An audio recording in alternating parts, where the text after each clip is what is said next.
तो नीट 2025 की तैयारी करने वाले एस्पिरेंट्स में सबसे बड़ी दिक्कत यही है, चाहे वो ड्रॉपर एस्पिरेंट हो, चाहे वो 12th क्लास में प्रिपेयर कर रहे हो, सबसे मेजर प्रॉब्लम है कि 11th भी उन्हें रिवाइज करना है, क्योंकि अब जो टाइम बचा है वो 1 साल से भी कम बचा हुआ है। उसी के अंदर अंदर उनको पूरा का पूरा 12th भी कंप्लीट करना है और साथ ही साथ 11th की भी जो है रिविजन करना है, दोनों को साइमल्टेनियसली मेंटेन करना है। तो hello everyone, this is Shoaib Aftab, NEET 2020 all India rank 1। आज के वीडियो में क्लियरली डिटेल स्ट्रेटेजी बताऊंगा कि कैसे आप 11th को भी जो है अपने 12th प्रिपरेशन के साथ साथ इंटीग्रेट कर सकते हो, रिवाइज कर सकते हो टाइम टू टाइम। तो चलो यार बिना टाइम वेस्ट किए इसको स्टार्ट करते हैं। बहुत सारे स्टूडेंट्स ऐसे भी होंगे जिनकी 11th वीक होगी और उनको लगता है कि यार इसी साल उनको 11th भी जो है ढंग से पढ़ना है, तो उनके लिए भी प्रॉपर चीजें बताऊंगा, प्रॉपर स्ट्रेटेजी बताऊंगा। तो चलो यार सबसे पहले नंबर ऑफ चैप्टर्स पे आते हैं। आपको पता है टोटल चैप्टर सिलेबस रिडक्शन के बाद अराउंड 78 चैप्टर्स हैं, ठीक है। उसमें अगर मैं फिजिक्स, केमिस्ट्री, बायो को अगर और क्लास 11 क्लास 12 में स्प्लिट करूँ तो ऑलमोस्ट दोनों साल में अगर 11th और 12th दोनों में ऑलमोस्ट 40 चैप्टर्स के आसपास है। अब यहाँ पे कोई कोचिंग कोई चैप्टर को क्लब कर देती है तो थोड़ा कम हो जाता है, कहीं पे ज़्यादा हो जाता है अगर सेपरेटली पढ़ते हैं तो। बट अगर आप देखोगे तो बायो में मान लो आप 11th में थोड़ा बायो ज़्यादा है, केमिस्ट्री कम है, 12th में थोड़ा केमिस्ट्री ज़्यादा है, बायो कम है, ठीक है। तो सिंपल है। अब इनको पढ़ना कैसे है, कितना घंटा देना है, कैसे पढ़ाई करनी है, सारी चीज़ें बताऊँगा।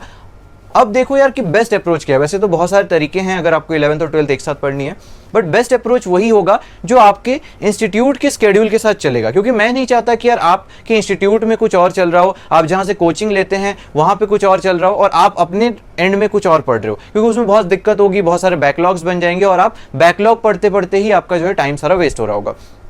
तो चलो यार मोस्ट ऑफ द इंस्टीट्यूट की स्केड्यूल कैसे चलती है मैं आपको बताता हूँ थोड़ा सा। अगर आप किसी ऐसे बैच में हैं जहां पे आपको अगले साल ही नीट देनी है, तो मोस्टली इंस्टीट्यूट्स क्या करते हैं लास्ट वाले ईयर में, चाहे आप 11th और 12th दोनों साल तैयारी कर रहे हो, चाहे आप ड्रॉपर हो, चाहे आप सिर्फ 12th में तैयारी कर रहे हो, तो मोस्टली इंस्टीट्यूट्स ट्राई क्या करते हैं कि पहले 12th जो है आपको पढ़ा दिया जाए, क्योंकि 12th ही आपकी क्लास है, या फिर अगर आप ड्रॉप भी ले रहे हैं तो 12th में आपको जो है पढ़ा दिया जाए, फिर बाद में लास्ट में 11th की रिविजन हो। मेरे साथ भी ये हुआ था। लेकिन अगर आप ड्रॉपर है तो रिवर्स भी हो सकता है कि आपको पहले 11th पढ़ा दिया जाए फिर 12th पढ़ाया जाए। तो जैसा भी हो, मोस्टली इंस्टीट्यूट में क्या हो रहा होगा अभी से लेकर के अराउंड अक्टूबर नवंबर तक, जून से, वैसे तो ये अप्रैल मार्च से ही स्टार्ट हो चुका होगा जहाँ पे क्लासेस पहले स्टार्ट हुई, या फिर कहीं कहीं पे मई से स्टार्ट हुआ होगा। तो मैं मान रहा हूँ अभी जून चल रहा है, जून से लेकर के सितंबर, अक्टूबर, नवंबर तक 5 से 6 महीने आपका जो है 12th चलेगा। 12th मेनली चल रहा होगा आपके कोचिंग के अंदर। तो आपको क्या करना है यार, आपके कोचिंग में जैसे जैसे 12th चल रहा है आपको उसके साथ साथ 12th की प्रिपरेशन करनी है। आपको जैसे जैसे डीपीपी मिल रहा है आप डीपीपी सॉल्व करो, आपको क्लास नोट्स मिल रहे हैं आप क्लास नोट्स पढ़ो, आके रूम पे आके रिवाइज करो, ठीक है। उसके बाद आपको पैरेलली क्या करना है, थोड़ा बहुत 11th की रिवीजन करनी है, कंप्लीट करना है 11th एक साथ। ये 6 महीने के अंदर अंदर मैं आपको बताऊंगा कि कैसे आप 11th रिवीजन कर सकते हो वाया सेल्फ स्टडी। उसके बाद ये चीज को रिवर्स कर दो। सिंपल है, जब आपका कोचिंग के अंदर जब आपकी कोचिंग के अंदर 11th की रिवीजन हो रही होगी, यानी कि यहाँ पे मैं बात कर रहा हूँ 4 महीने, अक्टूबर या नवंबर से लेकर के जैन या फेब तक, मोस्टली कोचिंग्स में यही होता है। आपको पहले 12th, अगर आप अभी 12th में हैं तो आपको पहले 12th कंप्लीट करा दिया जाएगा और लास्ट में आपको 11th की रिवीजन भी करवाई जाएगी, ठीक है। तो अक्टूबर नवंबर से लेकर के जैन फेब तक जो 4 महीने जब आपकी 11th रिवीजन क्लास में चल रही होगी, कोचिंग के अंदर चल रही होगी, तो 11th को आप अपना मेन बना लो, ठीक है। 11th को मेनली पढ़ो विद कोचिंग और 12th को फिर रिवीजन मोड पे डालो। जैसे यहाँ पे हम लोग 11th करेंगे वैसे वहाँ पे वो चीज़ रिवर्स होके वो पार्ट 12th हो जाएगा, ठीक है। तो 12th की रिवीजन होगी वाया सेल्फ स्टडी। इसमें ऑब्वियसली हम लोग थोड़ा कम टाइम दे रहे होंगे क्योंकि आपने पूरा जो ये मेजॉरिटी 5-6 महीने का जो मेजॉरिटी टाइम है वो आपने 12th को दिया है। अब ये स्टूडेंट्स के माइंड में एक बहुत बड़ा कंफ्यूजन ये होता है कि 11th तो हमें पढ़नी है वाया सेल्फ स्टडी, तो मतलब जब हम लोग 11th पढ़ेंगे वाया सेल्फ स्टडी, जब हम लोग खुद से पढ़ने की कोशिश करेंगे तो बहुत सारे हमारे जो है कॉन्सेप्ट्स क्लियर नहीं होंगे, क्योंकि पिछले साल हमने इतने ढंग से पढ़ाई की नहीं थी, बहुत सारी चीज़ें हम भूल चुके होंगे। तो वहाँ पे अगर हमें प्रॉब्लम आती है, दिक्कत आती है, कॉन्सेप्ट नहीं समझ आता है, तो हम क्या करें, क्या टीचर के पास जाएं? तो यार यहाँ पे अगर आप डाउट टीचर के पास जाते हो उसमें आपका जाने आने में बहुत टाइम वेस्ट होता है। मेरे साथ भी ये बहुत दिक्कत होती थी, उस टाइम पे अच्छे रिसोर्सेज अवेलेबल नहीं थे। बट यार अभी इस पॉइंट ऑफ टाइम पे आप अपने फोन या टैब या जो भी डिवाइस है उस डिवाइस के थ्रू बहुत इजीली एक ऐप के थ्रू इस प्रॉब्लम को सॉल्व कर सकते हो। फिलो ऐप है ये यार, एक कंप्लीट लर्निंग सॉल्यूशन है। लेट्स से आप एनसीईआरटी की लाइनें पढ़ रहे हो, आपको लाइनें नहीं समझ आई, या फिर आप क्वेश्चन सॉल्व कर रहे हो, आपको क्वेश्चन को सॉल्व नहीं कर पा रहे हो, तो आपको क्या करना है, उस क्वेश्चन का स्क्रीनशॉट लेना है या फिर उस एनसीईआरटी की लाइन का जो स्क्रीनशॉट लेना है, उसको क्रॉप कर दो, जो पार्ट आपको नहीं समझ आ रहा है बस वो पार्ट डिस्प्ले करके उसमें डाल दो। विद इन 60 सेकेंड्स ये आपको एक एक्सपर्ट ट्यूटर के साथ जो है कनेक्ट कर देगा। उस एक्सपर्ट ट्यूटर के साथ आप 1-to-1 कनेक्ट करके वो आपको समझाएंगे। आप अनलिमिटेड क्वेश्चंस पूछ सकते हो, मतलब ऐसा नहीं कि जो क्वेश्चन मैंने डाला अब उससे रिलेटेड जो फॉलोअप क्वेश्चन होंगे कि यार मेरे को रिलेटेड ये चीज़ समझ नहीं आ रही है तो ये चीज़ समझा दो, तो क्या इसका मतलब ये होता है, जैसे हम फॉलोअप क्वेश्चन पूछते हैं ना, तो वैसे ही आपको पूरा जो है सॉल्यूशन मिलेगा। ऑडियो या वीडियो कॉल के थ्रू ये ट्यूटर आपसे कनेक्ट होंगे और आप अपने पेस में सीख सकते हो जब तक आप कंप्लीटली सेटिस्फाई ना हो जाओ। और सबसे अमेजिंग बात, अगर आपको ट्यूटर बहुत पसंद आए तो आप उनको फेवरेट्स में ऐड कर सकते हैं, ताकि अगली बार जब आप कोई भी क्वेश्चन को अपलोड करोगे या कोई लाइन को एनसीईआरटी की लाइन को अपलोड करोगे तो वो सेम ट्यूटर जो है आपसे कनेक्ट हो जाएंगे। तो काफी अमेजिंग फीचर है ये। जो प्रॉब्लम है जब आप खुद सेल्फ स्टडी के थ्रू रिवीजन कर रहे होगे तो आपके सारे प्रॉब्लम को ये सॉल्व कर देगा। सिर्फ यही नहीं यार, यहाँ पे मॉक टेस्ट अवेलेबल है, यहाँ पे एनसीईआरटी अवेलेबल है, एनसीईआरटी बेस्ड क्वेश्चंस अवेलेबल है, बहुत सारे अमेजिंग फीचर्स है। ऐप को चेकआउट करना मत भूलना, मैं लिंक सारी नीचे डिस्क्रिप्शन पे डाल दूं। आप मेरा डिस्काउंट कोड भी यूज कर सकते हो अगर आप कुछ चीज परचेस कर रहे हो यहाँ पे, तो SAPHILO100 जो है मेरा डिस्काउंट कोड है, नीचे सारी चीजें आपको मिल जाएगी। अब यार आगे बढ़ते हैं हमारे वीडियो टॉपिक पे।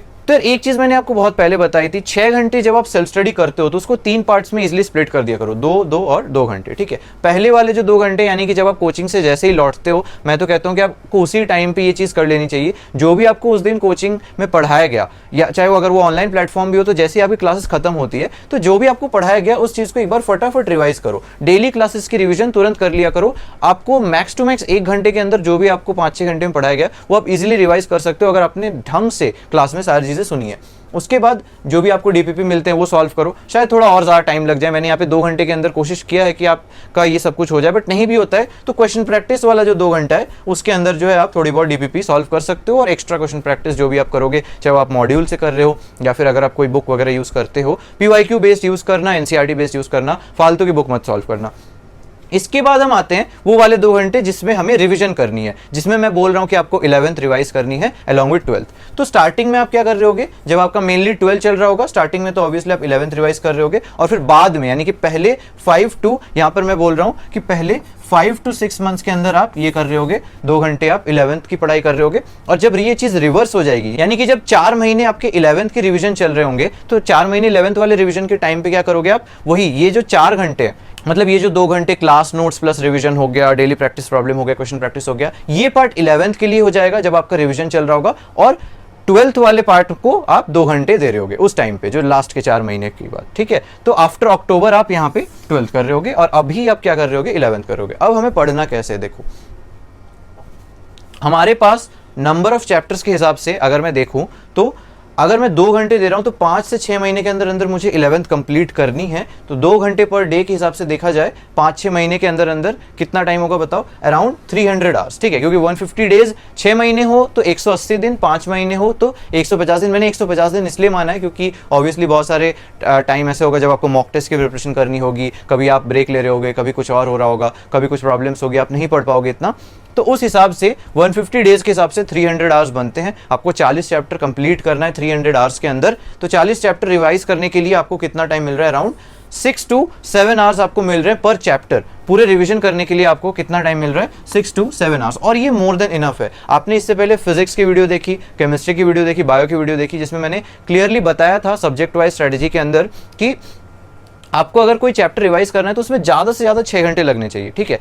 तो यहाँ पे कैसे करोगे, अब इस 6 घंटे को भी मैंने और स्प्लिट कर दिया। देखो इस 6 घंटे को कैसे हमें स्प्लिट करना है, आपको पहले दिन जैसे डे 1 अगर मैं कोई चैप्टर स्टार्ट कर रहा हूँ, मेरे पास 2 ही घंटे, क्योंकि 2 ही घंटे रिवीजन का टाइम मिलता है हमें, तो इस 2 घंटे में मैं पहले क्या करूँगा, मेरे जो पुराने क्लास नोट्स है वो पहले पढ़ लूँगा। क्लास के नोट्स हो गए, या फिर अगर आप हैंडबुक के थ्रू प्रिपेयर करते हो, यानी कि यहाँ पे मैं बात कर रहा हूँ फिजिकल केमिस्ट्री हो गया या फिजिक्स हो गया, उसके अंदर आप हैंडबुक के थ्रू जो है पढ़ाई कर सकते हो। तो पहले 2 घंटे आप एक बार बस एनसीईआरटी पढ़ो या फिर रिवीजन करो, क्लास नोट्स पढ़ो, यानी कि आपको कॉन्सेप्ट समझना है कि यार वो चीज़ें ठीक है, क्योंकि आप ऑब्वियसली पिछले साल आपने 11th पढ़ा है। अब आपको 6 घंटे के अंदर अंदर एक चैप्टर फिर से पढ़ लेना है, वो भी पिछले साल पढ़ा हुआ एक चैप्टर। तो आपको टाइम लगने वाला है, तो पहले समझो, क्लास नोट्स को एक बार फटाफट देखो, हैंडबुक को देखो, तो आपको काफ़ी सारी चीज़ें क्लियर हो जाएगी, ठीक है। अगर ये बायो है तो ऑब्वियसली एनसीईआरटी से स्टार्ट कर सकते हो। फिर डे 2 फिर से आपको 2 ही घंटे मिलेंगे यहाँ पे। तो इन 2 घंटे में आपको क्या करना है, क्वेश्चन प्रैक्टिस करनी है। अब यार ये क्वेश्चन प्रैक्टिस बस कोशिश ये करना प्रीवियस ईयर क्वेश्चंस के लेवल की हो, उसी टाइप की हो, एकदम रीसेंट पैटर्न जो क्वेश्चंस चल रहे हैं उसी टाइप के होने चाहिए। आप अपने कोचिंग का मॉड्यूल डेफिनेटली यूज कर सकते हैं। अगर आपके पास पुराने डीपीपीज हैं उस टाइम के, तो उस टाइम पे जो भी क्वेश्चंस आपने स्टार मार्क कर रखे हो, जो भी क्वेश्चन आपको अच्छे लगे हो, डाउट हो, उस टाइप के क्वेश्चन को आप फिर से प्रैक्टिस कर सकते हैं। और लास्ट वाला जो यानी कि डे 3 है, डे 3 जिसमें फिर से आपको सिर्फ 2 ही घंटे मिल रहे हैं, इस 2 घंटे के अंदर अंदर आपको एनसीईआरटी बेस्ड क्वेश्चन प्रैक्टिस करनी है, जहाँ पे आप एनसीईआरटी की लाइनों पे बेस्ड क्वेश्चन प्रैक्टिस कर रहे होगे, एनसीईआरटी की लाइनों को पढ़ रहे होगे, पुरानी टाइम पे जब आपने सबसे पहली बार वो चैप्टर पढ़ी थी तो मोस्टली आप लोगों ने एनसीईआरटी में हाईलाइट वगैरह कर रखा होगा, तो वो पार्ट हाईलाइटेड पार्ट्स को देखो। कुछ पार्ट आपको लगता है नहीं यार नया है, एनसीईआरटी में ये चीज़ हाईलाइट करनी चाहिए, तो आप उस चीज़ को भी जो है कर सकते हो। तो इस तरीके से आप जो है हर 3 दिन में एक चैप्टर कंप्लीट कर रहे होगे 11th की। ऑल्दो आप सिर्फ दिन में 2 ही घंटे दे रहे हो, फिर भी आप 3 दिन के अंदर अंदर एक एक चैप्टर कंप्लीट कर रहे होगे, और आपका फाइनली इस 5-6 महीने के अंदर अंदर आपकी 11th कंप्लीट रिवीजन हो चुकी होगी अलॉन्ग विद 12th क्योंकि आपके क्लास में चल ही रहा है। और उसके बाद जब आपकी कोचिंग खुद आपको 11th रिवाइज करवाए तो अब आप ऑलरेडी बहुत ज़्यादा प्रिपेयर्ड हो गए, क्योंकि आपने 6-6 घंटे के चैप्टर को दे रखा है, उसके बाद कोचिंग में आपको वो चीज़ डिटेल में पढ़ाई जा रही है, तो आपको बहुत मज़ा आने वाला है। उसके बाद बिल्कुल स्मूथ होगा, आपको इतना टाइम ही नहीं लगेगा पूरा 11th करने में, और साथ साथ आप 12th भी जो है उस टाइम पे आप थोड़ा सा फोकस रिवीजन के पार्ट पे, जैसे हम यहाँ पे 11th कर रहे हैं वैसे आप वहाँ पे 12th करने लग जाना। सो यार दैट्स इट फॉर टुडे। ऐसी प्रैक्टिकल एडवाइस के साथ मैं आपके साथ मिलता रहूँगा, जुड़ा रहूँगा। तो यार आप चैनल को सब्सक्राइब करना मत भूलना, वीडियो को लाइक करना अगर आपको यूजफुल लगा हो, अपने फ्रेंड्स के साथ जरूर शेयर करना, और कॉमेंट्स में बताना कि आपको नेक्स्ट वीडियो किस टॉपिक पे चाहिए। सो यार दैट्स इट फॉर टुडे, मिलते हैं अगले वीडियो में, ऐसे वीडियोज़ के साथ मिलता रहूँगा, तब तक के लिए बाय बाय।